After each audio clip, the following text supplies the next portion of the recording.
ดโตพักซ่านห่างไมที่ใหญ่ที่สุดในปากซอยพวกคนนะคะ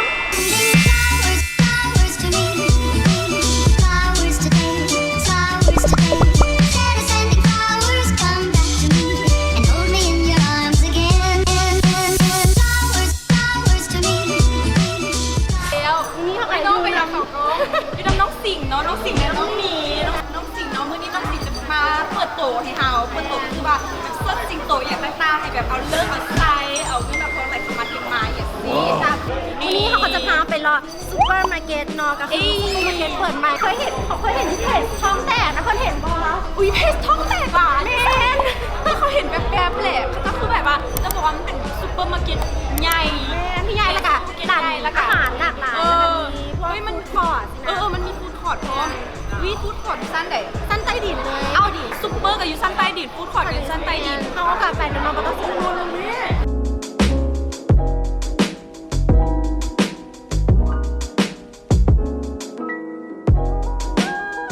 โซนแรกก็เห็นแล้วดิโซนอาหารฟาร์มเฮาส์สดใหม่ทุกเช้าเคยได้ยินบ่ ฟาร์มเฮาส์สดใหม่ทุกเช้า สดใหม่เทพบัวเขาต้องไปลงจุดเด่นของมันคือหลักๆคือจะเป็นแซนด์วิชแล้วก็มีกาแฟนะ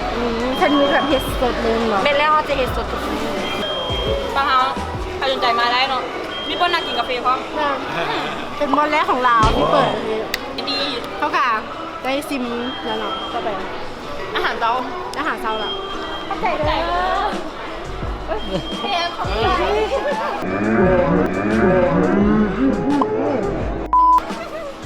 อุ้ยเข้าใจเลยล่ะ ไม่พอกันแบ่งกันจ้า น่าหักหลานเนาะ โอ้โห สิเหล่ เป็น ค สิบ น ปี สิ มั้ เหล่ ง คนงามอุ้ย ก็เป็นเห็นคนงานแบบเห็นคนแบบหน้าอ้วนๆเด็กอ้วนคือจิมักกินอะนะ ค่ะไม่จะพามารอช้อปปิ้งเนาะด้วยงบเงิน150,000เนาะ Flowers to me, flowers today, flowers today. Instead of sending flowers, come back to me and hold me in your arms again. แล้วก็ตื่นเต้นค่ะ สวรรค์ของเด็กๆเฮ้ยเขาซื้อเครื่องเบิร์น500,000ยังบ่พอ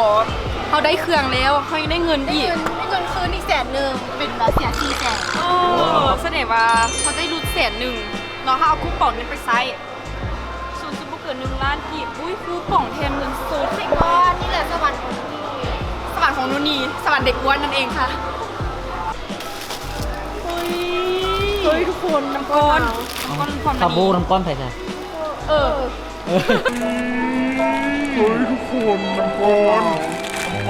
คาบูน้ำก้อนไผ่เลย เฮ้ยต้นหลายมันจะเป็นของเรา นี่ ได้ เป็นของแมนสังเกต เมนวิแบรนด์คนลาวเลยเฮ้ย เฮ้ยอะ เฮ้ย อันนี้ของพูด มันมีจริงปีอ่ะ มีดีอยู่คุณ คนชูชีเนาะก็จะแบบเผ็ดสดๆแบบนั้นเลยโอ้เดี๋ยวอันนี้15,000ทุกคน วิสำหรับคนเนี่ยมีแต่สัก2,000เป็ดทำกูนะ ไปห้างเขาจะแบบคูณ เขา 2 ก็จะตัดแต่งจานงาม ประมาณ48,000นี่แหละเขาจะไปกินอยู่ห้างนะ ยูนิสัก2,000เฮ้ย เนี่ย ได้4 คำกูนะ ได้8,000 เฮ้ยปกติอันนี้เขาจะบอกเอามาขายอยู่เนาะไก่ไข่กุ้งบอกไข่ปลา แซลมอน มอนเหรอ ว้าว ปลา แกที่บอก เฮ้ยปกติไข่ปลาจะบอกมาขายแบบนี้ ขอแกให้ทุกคนเบิ่งว้าวสุดว้าวอันนี้ราคา55,000อุ้ย ได้6 อันนะ โอ้นั่นแหละถูกอุ้ยก็จะมีคารีเนาะ ฟรีเหรอวิคารีทอง คารีทอง คารีทองคนเดียวคารีทองวิน้ำสลัดอันนี้เคยซื้อไปกินเซฟ ก็กาฝากไว้เลยเนาะยูโซนซูชิเนาะอันนี้ก็จะเป็นสลัดโรลเนาะ วิคาคาดักสลัดโร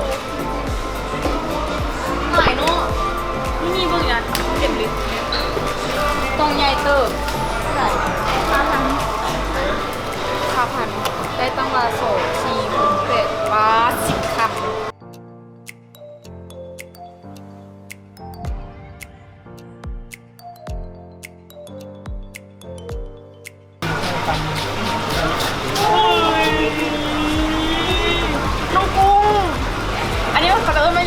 เตอร์ว่ะเรากุ้งมาก่อน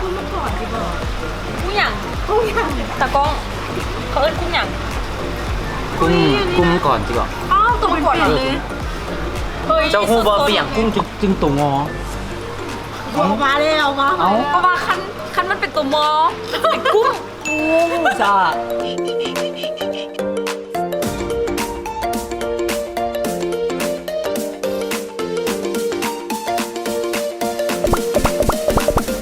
แล้วก็เป็นราคามี88,000เอา เอาขึ้นง่ายแท้ ดูนี่มันเป็นคนใจง่าย บุญง่ายยิ่งเดี๋ยวเขาเอาเงินให้50เลย ก็ ฐานมันมี เขามีแบบนี้50จ้าเขาต้องจับอัน เอาเขาจะเอา เอาไหมเอากุ้งตัวนึง ตัวนี้เอาตัวนี้ นี่เขามีเงินเขาเอาล็อกเกอร์เหรอ เงินมีแต่100,000ค่ะล็อบสเตอร์900,000เอาอันนี้เอาอันนี้ อะไร อันนี้นะบึงเทศกับเขียน บอกว่าไงถ้าใหญ่คนทำยาวก็จะ ทั้งบัวขาวได้ ปลาหมึ เนี่ ก ย กับน้ำจิ้มปลาหมึก ปลาหมึกกล้วย ปลาหมึกก้อยอ่ะ ปลาหมึกกล้วยเขาจะเรียกว่าปลาหมึกกล้วยอันนี้ปลาหมึกกล้วยอันนี้เขาจะเรียกว่าปลาหมึกอ่องปลาหมึกอ่องที่บอกปลาหมึกอ่องอุ้งเป็นตัวนะที่มันตัวสีขาวๆด้วยเนี่ย นี่โลละแสนแต่ที่เดนห้า กุ้งขาวอันนี้กุ้งแม่น้ 78เนี่ย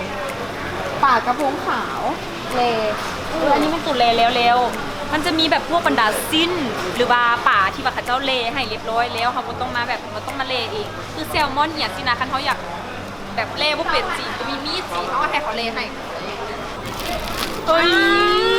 ตอนนี้เขาก็อยู่ในโซนผัก ส่วนผัก ออร์แกนิก Organic, yeah. ออร์แกนิกออร์แกนิกดูนี่ท่านเพิ่นเจ้านะหัวคุณสั่นโลดเสือลง ไม่หา เอาขึ้นมาเบิ่ง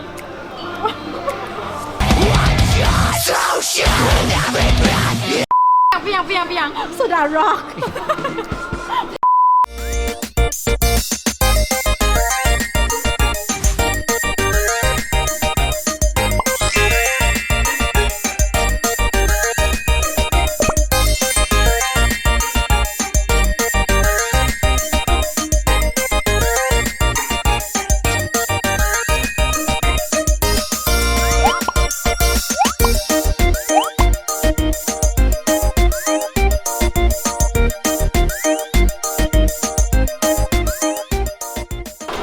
ไปเช็คบิน ไม่ใช่เป็นอันนั้นเขาเจ้าว่ายูนี่เขาจะมีบริการห้องขวัญแบบบริการห้องขวัญก็คือ เวลากระตหมักไม้หรือว่ากระตาของฝากอะนะเวลาเขาสามารถเลือกได้ว่าเขาจะเอาตัวใดแล้วก็ไปบริการห้องขวัญอยู่หุ้น เอ้ยนี่ customer service ค่ะแต่ เออ แต่บางทีเขาแบบเขาก็อยากซื้อแบบสำเร็จรูปมันนะเขาอยากเลือกว่าเขาอยากได้อีกอย่าง เขาหมายว่าแบบเขาขายอยู่ห้านเป็นกระตาเป็นกระเช้าแล้วแบบอุ้ยเครื่องมืดอายุบหรือว่าโบอย่างที่เขากับบูฮูนบแต่ว่าอันนี้เขาเลือกแล้วมาให้เขาให้เขามีกระตาให้บอก มีกระตาแล้วก็มีกล่อง Sending flowers, flowers to me. Flowers today, flowers today. Instead of sending flowers, come back to me and hold me in your arms again. Flowers, flowers to me. Flowers today, flowers today. Instead of sending flowers, come back to me and hold me in your arms. Sending flowers to me. อันนี้ก็เป็น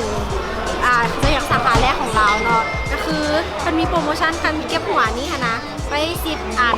สามารถมาแลกกินฟรีได้อันหนึงคือสเต็ปการกินก็คือทำมินก็คือจีกต้องจีกหัวออกก่อนแล้วจังแบบ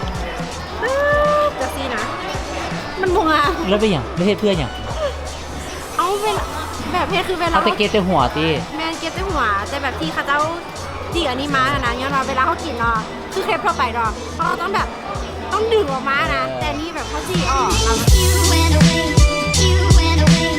you went away. Ever since the day นำเสนออันนี้เนาะนะคะหนึ่งบิ๊กที่แบบ มันมันบอก แมนบางคนที่แบบว่าเขาต้องแบบเวลาเฮ็ดเวียกเนาะเขาต้องจะมาแบบจับอย่างเป็นแบบนั่นแหละความฟินแปลมันเป็นความฟินส่วนตัวคือแบบพวกพอๆแม่ๆที่บอกเลยว่าห้ามพาลูกมาโซนนี้เด็ดขาด เสียทรัพย์กูยังถึกหลักเด้เรียกใจ จ่ายให้ลูกแน่นอนมาซื้อเราต้องแบบต้องมีอย่างสักอย่างออกจากโซนนี้อีหลีนะว่าคันแมนว่าสิไหน เฮ้ยลูกคุณ คันแมนของมานะมันคัดซื้อเนี่ยมันเป็นสแลมเป็นสแลมมันเป็นสลาม มันเป็นลินลี่มันเป็น สลาม เขาเรียกว่าอย่าง สลาม อย่างเนี่ย มันเป็นสลามเขาจะเอิ้นสลามเลยโอเคเฮ้ยมีคนหลายอย่างเลยโอเคนอนตอนนี้เขาแบบจบไปแล้วนอนในการ รีวิว แมนรีวิวห่างอาซันเนาะ ฮอต เป็นจังไหน รู้สึกว่าซูเปอร์มาร์เก็ตคักหลาย แม่ แบบช่วงนี้มันก็จะแบบเน้นๆในการขายอาหารซูเปอร์มาร์เก็ตเดย์ฟู้ดคอร์ทเดย์อย่างสี่นะแล้วก็มีบางห้างที่ว่ามันแบบมาเปิดแล้วแต่ว่ากันยังมีบางห้างยังบ่เปิดคือแบบลอตเตอรี่บอกอย่างสี่ก็ยังบ่เปิด กะจะมาไม่ไว้นี่กะถาเบิ่งเนาะ คัมซูนคัมมิ่งซูน คือตอนนี้ที่เปิดหลักๆก็คือจะเป็นชั้นใต้ดินเนาะพวกซุปเปอร์มาร์เก็ตแล้วก็พวกห้างมินิโซน แม่น ขายเครื่อง ส่วนหลาย ต่งๆ ชั้นใต้ดินจะเปิดหลาย แม่น คันลงไปใต้ดินนี่เห็นเลยว่าแบบเปิด แม่น เปิดหลายแล้วอย่างนั้นนะเปิดเกือบเบิดก็เปิดเลยเนาะมีแต่ชั้นเทิงอย่างนั้นยังบ่มี เคสสุดท้ายนี่กะฝากกดไลค์กดแชร์คลิปนี้เด้อค่ะทุกคนอยากให้ไฮโนนี่กับซ่าๆมาเจอกันอีกนะเชิญหนึ่งกันแบบรีเควสกันมาได้หรือว่าจะแบบอยากไปติดตามซ่าๆยูเพจ The Journey Road เนาะกับแบบสามารถติดตามซ่าๆได้เลยเนาะซ่าๆครับผม ยังคงซาซาอยู่ ยังค เนาะ งซ่าๆอยู่ ตอน โเค นี้ กะ นู่นนี่เอ็นซาซาขอลาไปก่อน เพียงเท่านี้บ๊ายบาย บ๊ายบาย